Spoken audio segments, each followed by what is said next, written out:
Hello. I just thought I'd pop on. There's all of these conversations about goals and resolutions and is your 2022 set up? And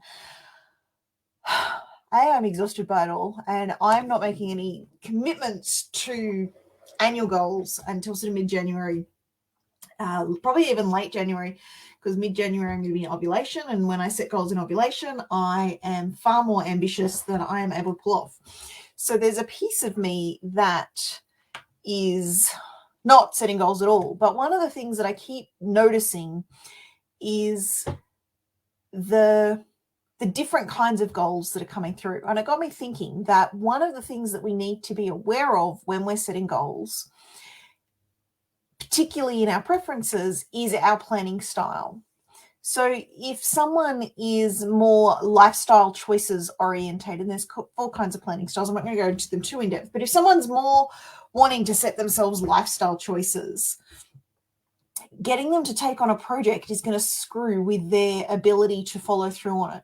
And same, if someone's more a project manager, getting them to take on an activity scheduling kind of goal is going to really screw with their sorry, I just got a notification. My mind just I need to know how to turn them off. If we're out of alignment with our preferences. The other thing is if we're out of alignment with the way we plan, different goals are not going to work particularly well. Now, broad goals, so write a book. That could be a project, it could be a lifestyle choice, it could be something that we schedule in our calendar. But knowing our preferences then shapes how we turn something like that kind of a broad goal into a plan. What I see a lot of people posting, particularly for the New Year's resolutions that are coming through, are more plans or actions or tasks rather than actual goals. So goals are our destinations. Goals are where we're wanting to get to, and plans are how we're going to get there. So one of the things that I notice with resolutions, and this is one of the reasons I don't set resolutions, is that people set themselves how they're going to get somewhere, and it limits them massively. So something like I'm going to get up at 5 a.m. every day. There's a purpose for that. There's an outcome for that. Maybe it's they want to get more done. Maybe it's they want peace and quiet during the day, and the only way to do that is to get up before all the children are awake. Been there, lived that. Maybe, I don't know but what's the purpose of getting up? So getting up at 5 a.m. every day is a task or an activity or a lifestyle choice. Could actually fit into any of the planning styles, except the note-taking one. But getting up that early it's not a goal. It's and maybe it's a lifestyle goal. Maybe it's an ongoing goal. Maybe but there's no destination to it. Personally, as a project manager, so I'm really good at taking projects, breaking them down and moving through and creating momentum. I find them really hard. And if you're finding that really hard as well, like if something's not resonating with you and it's outside, some people just don't resonate with goals at all. Some people do better with intentions or habits or like whatever they're naming them. And so goals, I think generally project managers, that's a project manager kind of word goals. Project managers take outcomes and turn them into actionable steps. That's what their highest skill is. My point. If you're not resonating with how other people are setting goals. So one of the things that spurred me on into my January intentions, not so much goals, and they're short term, like just for January, maybe running into February just a little bit, was someone shared that they were going to do 365 days of immersing in the Bible and prayer and reflection. And I'm like, that sounds really good. And I know that I'm never going to follow through on something like that. One, it's too long, way too long for my time frame to set an intention that far out. I get bored way too quickly, and I need the variety. So setting up, because reading for 15 minutes a day, that's an activity or a habit, depending on how you look at it, or a task, but it's not really the outcome. So I looked and I kind of went, okay, well, my ideal time frame is sort of 6 to 8 weeks. Can I read the Bible in 6 to 8 weeks? Maybe. Let's find out. And that was my attitude. So I don't know if I'm going to pull it off in 6 to 8 weeks. I will definitely probably pull it off in 3 months. I'm definitely leaning in fairly intensively. So what are we? We're day 5. And I've read 10 of the 66 books, and I'm starting to tackle the bigger ones now. So I'm definitely on track. I've also walked 17 kilometers cumulatively so far this year, if I can just brag for a moment. But it's because I set it up as a project.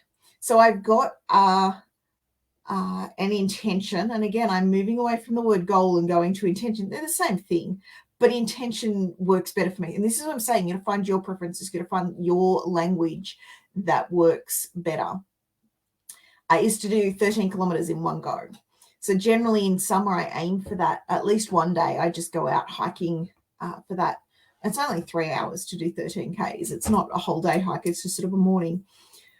But so I've combined the reading the Bible, or the more accurately listening to the Bible, with the walking, and I'm just picking. And this is where the 15 minutes a day just does my head in. I can't do it. I'm picking, okay, how much energy, effort, and time am I willing to dedicate to this today? How much have I got available? And in January, it's kind of easier for me to find that because I don't have to do school run and those kinds of things. And then I'm doing that. So the first day, I think I did like 15 minutes. And then that afternoon, I did another 40 minutes. And then I did whatever it was. And it's added up to, I can't remember what the time was, but it's added up to a couple of hours. Today, I did 75 minutes and 6.15 kilometers, which is the most I've done in one kind of, and I did do a longer one. I did 2, but that's kind of not the point. The point is I'm a project manager, and that's what's working best for me. So my intentions, my goals, my resolutions, my whatever I land on are actually going to do better if I set them as projects. This is the project that I want to complete. Now, there are some things that I need to do as habits and as lifestyle choices, but bearing in mind that the bulk of my success is going to be in my natural preference, which is the project manager. Now, of course, if you want to find out your natural preferences, this is something I offer. I offer the profiles and the What Planner Style Are You quiz and unpack, and I offer that for $75. So if you want to know more about that, I will pop a link under this video, and you can just click through and book in to do your planner quiz, and that will help you understand your planning, but also the kinds of goals that are going to work better for you. Is it going to be the habit? Is it going to be the consistency and the moving through one thing constantly is the wrong word, but you get what I mean. Or are you going to be better off with projects? Or are you going to be better off scheduling activities and actually bringing it? So study groups are a form of activities. It's something I do really well at, is study groups, because they go in my calendar. Showing up for coaching appointments, I do really well. If it's in my calendar, it happens. But I'm not an activity scheduler to the point I don't tend to turn my projects into activities. And some people do. Some people, that's their best way of doing it. So knowing your preference will help you decide on how to language your goals, how to form them, how to plan for them. So you get to design the outcome, plan for it, and then go forth and create, because we're more likely to create when we're aligned with our preferences.